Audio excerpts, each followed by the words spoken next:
Welcome to SVN news. నా పేరు వనజ. గాజువాక నియోజకవర్గం నుంచి నవతరం పార్టీ ఎమ్మెల్యే అభ్యర్థి ఎస్ సారా జ్యోతి ఎస్వీఎన్ న్యూస్ ఛానల్తో ముఖాముఖి. నమస్కారం మేడం గారు. గాజువాక నియోజకవర్గం నుంచి నవతరం పార్టీ నుంచి ఎమ్మెల్యేగా పోటీ చేస్తున్నారు. గాజువాక ప్రజలకు మీరు ఏం న్యాయం చేయాలనుకుంటున్నారు ఆ విషయాలన్నీ ఎస్వీఎన్ న్యూస్ ఛానల్కి తెలియజేస్తుందిగా కోరుతున్నాం. అందరికీ నమస్కారం అండి. ముందుగా ఎస్వీఎన్ ఛానల్ మేనేజ్మెంట్కి, సిబ్బందికి నాకు ఇచ్చిన అవకాశాన్ని బట్టి వందనాలు తెలియజేసుకుంటున్నాను. నా పేరు సుంకుసూరి సారా జ్యోతి అండి. నవతరం పార్టీ అభ్యర్థిగా గాజువాక ఎమ్మెల్యేగా పోటీ చేస్తున్నాను. ఇందులో భాగంగా నేను ప్రజల సమస్యలు పోరాడాలి, వాళ్ళకున్న గాజువాక నియోజకవర్గంలో ఉన్న సమస్యలు ఏవైతే ఉన్నాయో వాటన్నిటి గురించి నాకు అవగాహన ఉంది కాబట్టి నాకు ఈ టికెట్ ఇవ్వడం జరిగింది. మరి రావు సుబ్రహ్మణ్యం గారు అని జాతీయ అధ్యక్షులు ఆయన నా గురించి తెలుసుకొని టికెట్ ఇవ్వడం జరిగింది. అయితే నేను ఎంతవరకు పోరాడతాను అన్నది మీరు నన్ను గెలిపిస్తే సమస్యలు ఏంటైతే ఉన్నాయో దాని గురించి నేను తప్పకుండా పోరాడి గెలుస్తానని నమ్మకం నాకు ఉంది. అలాగే మీరు ఎమ్మెల్యేగా పోటీ చేసి గెలిస్తే గాజువాక ప్రజలకి మీరు న్యాయం చేస్తానని చెప్తున్నారు. స్టీల్ ప్లాంట్ గురించి మీరు ఏం న్యాయం చేస్తారో ప్రజలకు తెలియజేయాల్సిందిగా కోరుతున్నాను. తప్పకుండానండి. స్టీల్ ప్లాంట్ సమస్య అనేది మనం ఒక 2 నెలలు 3 నెలల నుంచి వచ్చింది కాదు. సంవత్సరాల తరబడి పోరాడి ఓడిపోతూనే ఉన్నాం, వెనక్కి వెళ్తూనే ఉన్నారు. కానీ అది ఎందుకు సఫలం అవ్వట్లేదు అన్నది మనకు తెలియట్లేదు. చాలామంది నిరాహార దీక్ష చేశారు, ఎంతోమంది ప్రాణత్యాగాలు కూడా చేశారు. దీనికి ఫైనల్ జడ్జిమెంట్ ఏంటి అన్నది మనం తెలుసుకొని ఆ సమస్య గురించి ఖచ్చితంగా నేను ప్రైవేటీకరణ జరగకూడదు, గవర్నమెంట్లోనే ఉండాలి మన స్టీల్ ప్లాంట్ అన్నది.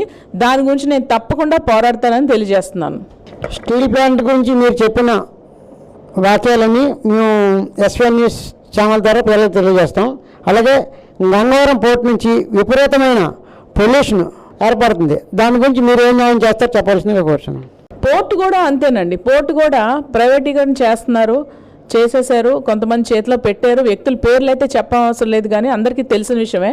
గంగవరం ఎంత సమస్యల్లో ఉందో గంగవరం పోర్ట్ అనేది అందరికీ తెలుసు.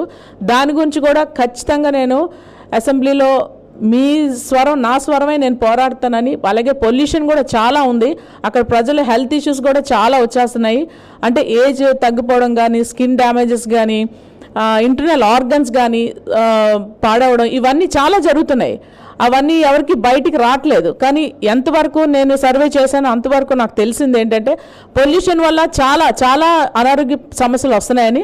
వాటన్నిటి గురించి కూడా నేను ఖచ్చితంగా పోరాడతానని ఎస్వీఎన్ ఛానల్ ద్వారా నేను తెలియపరుస్తున్నాను.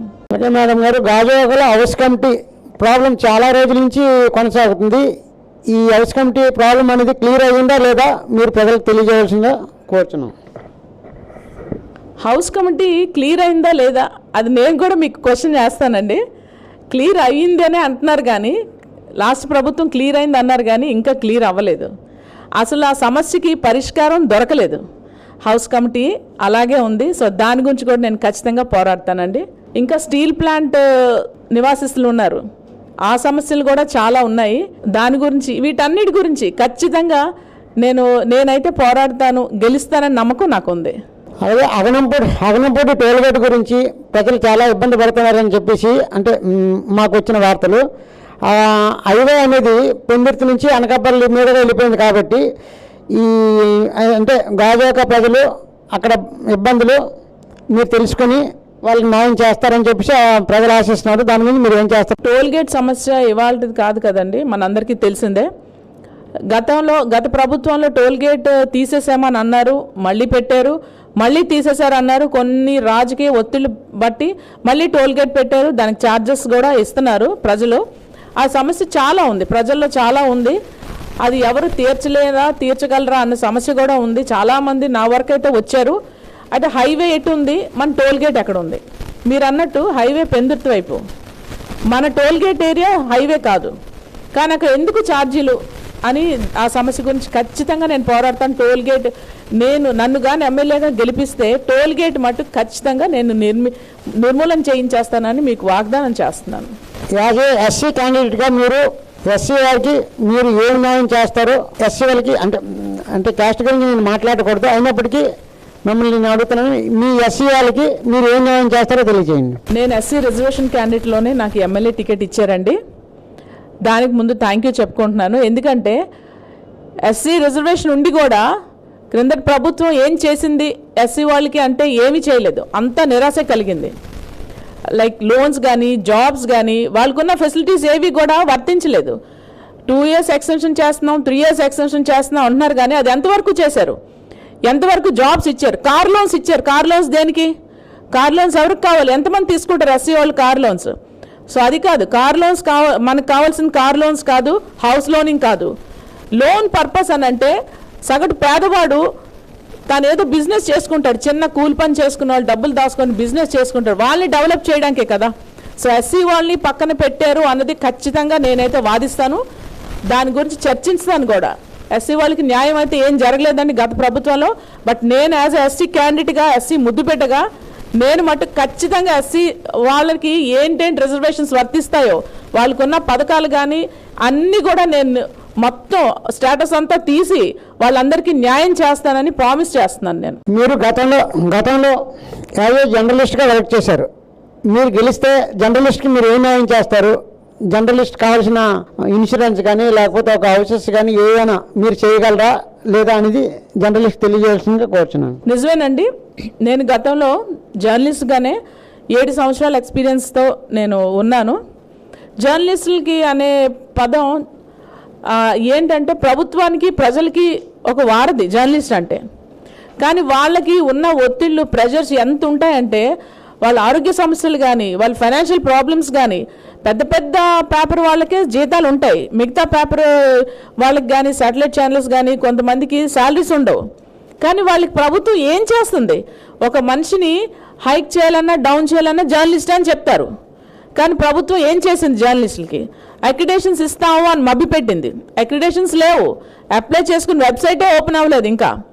అది కూడా వర్కింగ్ జర్నలిస్ట్ అయి ఉండాలా, లేకపోతే కొన్ని సీనియారిటీ ఉండాలా, ఇవన్నీ చూస్తున్నారు. కానీ ఇంకా డిపిఆర్ఓలో పేపర్ వేస్తున్నారా రెగ్యులర్గా? పేపర్ వేయకపోతే జర్నలిస్ట్ కాదా? పీడిఎఫ్స్ వస్తున్నాయి అంటే ఫైనాన్షియల్ క్రైటీరియా ఉంది అక్కడ, ఉంది కాబట్టే ఎన్నో సమస్యలు ఉన్నాయి జర్నలిస్టులకి. ఎండనక అసలు టైమ్లెస్ అనమాట. కోవిడ్ టైంలో జర్నలిస్టులు ఎంత సేవ చేశారు అన్నది నాకు తెలుసు పర్సనల్గా, నేను కూడా ఉన్నాను కాబట్టి. సో వాళ్ళకి తినడానికి తిండి లేక కోవిడ్ టైంలో జర్నలిస్టులు అందరికీ అనారోగ్య సమస్యలు వచ్చినప్పుడు ఏం చేసింది ప్రభుత్వం? ఏమీ చేయలేదు. వీడియోస్ అన్ని రిలీజ్ అయ్యాయి, ఏమీ అసలు తినడానికి తిండి లేదు, మెడిసిన్ లేదు అని చాలా వచ్చాయి. కానీ ఏం చేసింది ప్రభుత్వం? ఏం చేయలేదు. జర్నలిస్ట్కి అక్రిడేషన్స్ కావాలి, ఇన్సూరెన్స్ కావాలి. పక్క రాష్ట్రాలు చూడండి, పక్క స్టేట్స్ చూడండి, ఇల్లు స్థలాలు ఇచ్చి జర్నలిస్టులు ఒక కాలనీగా నిర్మించారు. మనకేముంది? మనకేమన్నా ఇచ్చారా? అక్రిడేషన్స్ లేవు, ఇళ్ల స్థలాలు లేవు, ఇన్సూరెన్స్ లేదు. సీనియర్ జర్నలిస్టులకి వాళ్ళు ఎంతకాలం జర్నలిస్ట్గా రిటైర్మెంట్ ఉంటుందా జర్నలిస్టులకి? అది పెద్ద ఛానల్స్ పేపర్స్ వాళ్ళకేనా? మిగతా పేపర్ వాళ్ళకి ఉండదా? యాజ్ ఎ సీనియర్ జర్నలిస్టులకి వాళ్ళకి ఏంటి లాభం వస్తుందంటే ఏమీ లేదు. సో దీని గురించి నేను ఖచ్చితంగా ఖండిస్తానండి. నన్ను కానీ గెలిపిస్తే నేను ఎమ్మెల్యే, గాజువాక నియోజకవర్గాన్ని ఎమ్మెల్యే అయితే గనక నేను చెప్పిన ఈ పాయింట్స్ ఖచ్చితంగా నేను వదలను. నేను అసెంబ్లీలో పోరాడతానని, మీ స్వరం నా స్వరమై పోరాడతానని మీ అందరికీ ఎస్వీఎన్ న్యూస్ ఛానల్ ద్వారా సభముఖంగా తెలియపరుచుకుంటున్నాను. మేడం గారు, మీరు ఇప్పుడు గాజువాక నియోజకవర్గం నుంచి ఎమ్మెల్యేగా గెలిస్తే ప్రజలకి ఏంటి న్యాయం చేస్తానని చెప్పారు. గెలిచినా గెలకపోయినా ప్రజల కోసం పోరాడతారా? మీ అభిప్రాయం మాకు తెలియజేయండి. బాగుందండి మీ క్వశ్చన్. గెలిచినా గెలవకపోయినా అన్నదే నోటెడ్. గెలవకపోయినా ఈ సమస్యలు ఏవైతే ఉన్నాయో, ఇప్పుడు మనం గెలిస్తే నేను ఏవైతే వాగ్దానాలు చేసేసానో అవన్నీ చేస్తాను, గెలవకపోయినా చేస్తాను. ఎందుకంటే సగటు మనిషిగా ఈ సమస్యలన్నీ నేను చూస్తూనే వచ్చాను. రిపోర్టర్గా కావచ్చు, పబ్లిక్గా కావచ్చు. అంటే మా నాన్నగారు మేము ఉండే ఏరియాలో ఆయన సోషల్ వర్కరు. చుట్టుపక్కల మొత్తం ఆ వార్డులో ఉన్న సమస్యలన్నీ, నీటి సమస్య, కరెంటు సమస్య, ఈ పథకాలు ఏవైతే ఎవరెవరికి అమలు అవ్వలేదో, సరిగ్గా అప్లికేషన్స్ ఫిల్ చేయడం అందరికీ సేవా కార్యక్రమంలోనే ఉంటారు ఆయన. సో ఆయన చూసే నేను ఇన్స్పైర్ అయ్యాను, అయ్యో మనం కూడా చెయ్యాలి కొంత సేవ అని. కొన్ని చేసి ఉన్నాను. కాబట్టి గెలవకపోయినా నేను ఖచ్చితంగా పబ్లిక్ సర్వెంట్ లాగే ఉంటాను. పబ్లిక్కి ఆల్వేజ్ నేను సర్వెంట్ లాగా ఉంటాను. వాళ్ళకి ఎనీ టైం ఏ హెల్ప్ కావాలన్నా ఈ సమస్యల గురించి ప్రభుత్వంతో పోరాడతాను ఖచ్చితంగా. ఇది మట్టుకు నేను చెప్తున్నానండి. ఈ డౌట్ మీరు చాలా బాగా రేస్ చేశారు. ఖచ్చితంగా నేను గెలిచినా గెలవకపోయినా ప్రభుత్వంతో ఈ సమస్యల గురించి మనందరి తరఫున నేను పోరాడతాను. గాజువాక నియోజకవర్గ ప్రజలకి మీరేమైనా చెప్పాలనుకున్నారా? ప్రజలందరికీ నా చిన్న విన్నపం అండి, గాజువాక నియోజకవర్గం నుంచి నవతరం పార్టీ అభ్యర్థిగా, ఎమ్మెల్యే అభ్యర్థిగా నేను పోటీ చేస్తున్నాను. మా గుర్తు బకెట్. మీరందరూ నన్ను అఖండ మెజారిటీతో ఎమ్మెల్యేగా గాజువాక నియోజకవర్గానికి గెలిపిస్తారని ఆశిస్తున్నాను. ఎమ్మెల్యే గుర్తు, నవతరం పార్టీ ఎమ్మెల్యేగా నేను పోటీ చేస్తాను. నా గుర్తు బకెట్. ఈ బకెట్ ఓటుకి మీరందరూ మీ అమూల్యమైన ఓట్లు వేసి నన్ను గెలిపిస్తారని ప్రార్థిస్తున్నాను. మేడం గారు, మీ విలువైన సమయాన్ని మా ఎస్వీఎన్ న్యూస్ ఛానల్కి ఇచ్చారు. మీకు ధన్యవాదాలు తెలుపుకుంటున్నాం. మా ఎస్వీఎన్ మేనేజ్మెంట్ మరియు సిబ్బంది కూడా మీకు ధన్యవాదాలు తెలుపుతున్నాం.